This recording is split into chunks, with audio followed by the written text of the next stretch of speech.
పల్లీలు వేగినాయి, ఇది తీసి పక్కకి పెట్టుకొని ఇప్పుడు పచ్చిమిరపకాయలు వేసుకుందాం. నూనె వేసుకుందాం.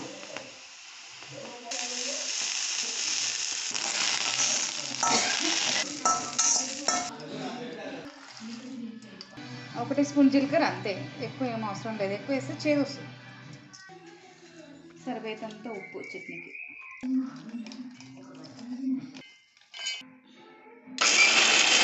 కొన్ని నీళ్ళు వేసుకొని మళ్ళీ మిక్స్ పట్టుకుందాం. నూనె వేసుకుందాం. పోపు, ఆలు, జీలకర్ర, ఎండుమిర్చి.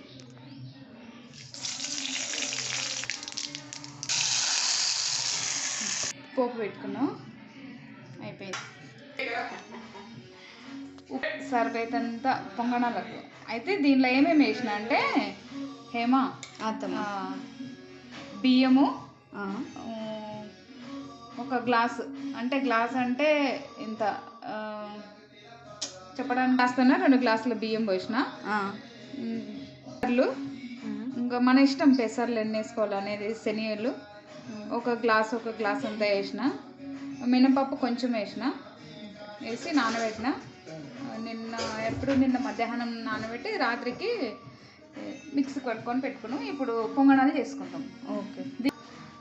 ఉల్లిగడ్డ, పచ్చిమిరపకాయలు, కరివేపాకు వేసుకోవాలి.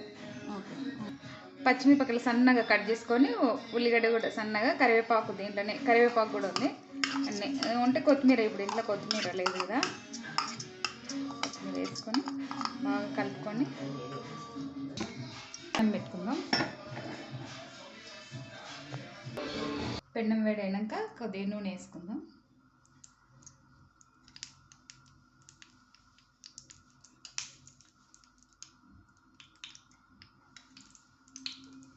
పొంగనాలు వేసుకుందాం. పిండి వేసుకుందాం.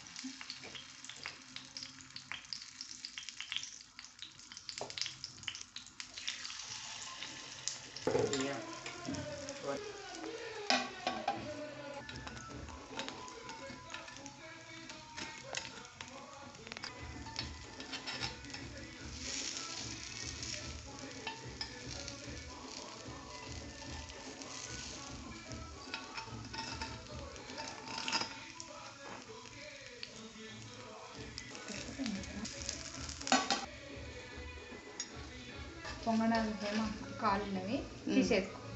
ఓకే. తీసేసి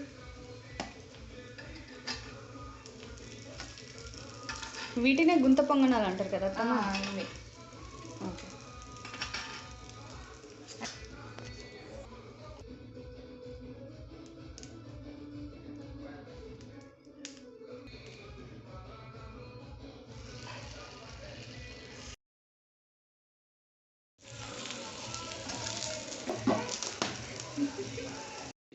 సూపర్ ఉన్నాయి, చాలా రుచిగా ఉన్నాయి. ఓకే తాతయ్య.